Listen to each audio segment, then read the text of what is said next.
боюнча бир аз айтып берейин эле. Элечекти негизи илгери кыз келин болуп келгенинден баштап ошо келген жерин элечегин кийиптир, келген жерин келиндер оротуптур. Ошондон баштап таптакыр башынан элечегин түшүрбөптүр. Бул дегенdik ошол үй бүлөгө келдик болду. Ал элечексиз жүрүү илгери 100 жыл мурун уят болуптур да. Үйдүн ичинен, то есть боз үйдүн ичинен мондай топча менен жүрөшкөн, баягы күйөөсү. Ата сыртка чыкканда дайыма элечек кийип түшкөн.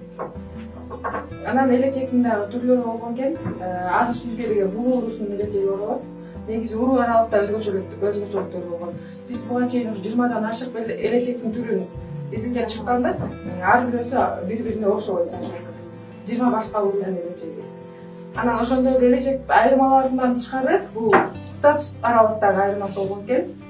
Мисалы, жаңы келген келинге баягы оокат ашкыган алаяк болуп, бир аз азыраак метр менен оролгон. Элечектин метри 40 метрге чейин оролгонбуз. Азыр сизге 15 метрден оройбуз.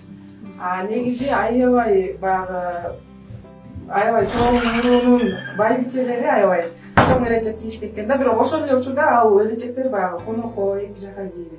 Ал эми үйдөн кадимкидей эле орто метр менен элечек кийип жүрүшкөн. Баягы кол өнөрчүлүк кылганга, анунга ылайыктуу болуш үчүнчү. Анан элечекти деген негизи илгери башы бүтүн аялдар орогон деп коет. Башы бүтүн дегенdik бул күйөөсү бар, социалдык абалы аябай жакшы, бала чакасы бар. Мындайча айтканда, 4 тарабы келишкен аялдар ороптур да, бул бир чети ырым да болгон экен. Баягы ушул аялдай болсун деп, азыр деле жолукта ошентип салдырышат го.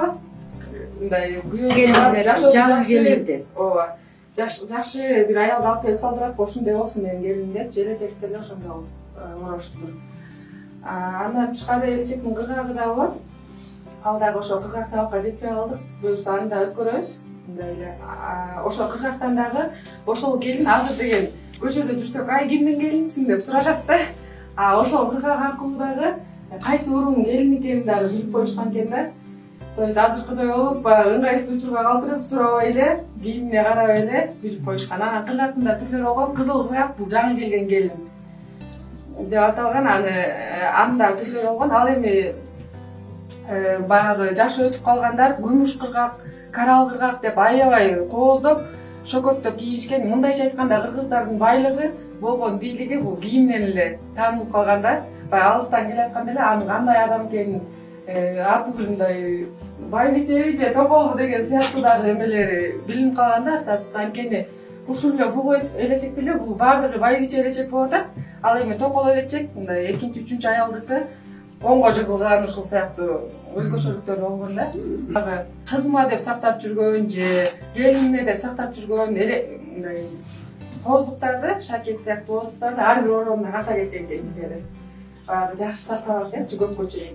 Анан деген азыр деген оромдору бат эле бузулуп калып атпайбы? Ал учурда деген постоянно кийип жүргөнгө, ал оромдор деген баягы адам да ошого көнүп калат да кийип жүргөнгө, оромдордун бузбай ыгы менен кийип калганда элечекти. Ошон үчүн ал оромдор дагы көпкө чейин жазылбай, аябай көпкө чейин кийилген элечек дагычы. То есть бир ороп болгондон кийин аябай көп убакытка чейин кийилген. Элечектин дагы баягы түрлүү эмелери болгон, маталары, материалдары. Айтматов атабыз илгери бул эжеси үчүн атайын материал алып келип бериптир да. Ошол боюнча оролгон элечектин сүрөтү да калган. Тилге каршы материалы калбай калган. Баягы бул элечектин дагы бир аябай эмеси, элечекти деген көчүп конуп жүргөн көчмөн эл болгонбуз да. Баягы тоо таштарга көчкөндө жолдон бала төрөлүп калат. Ошондо бул таптаза апыл нерсе да. Мындайча айтканда морковка сыяктуу эле аябай таптаза мындай. Аптечкасы болгондо мындайча айткандачы кыргыздардын. Анан жаракат алып калышканда орошкон, ушул сыяктуу нерселерге. Анан эң негизгиси бул кыргыздар баягы өзүнүн бир жашоосун өзүндө эле көтөрүп жүрүштүр да. Бул өргөндө дагы кейпин катары колдонуп. Кейпин ошол, мен да ошону айтайын.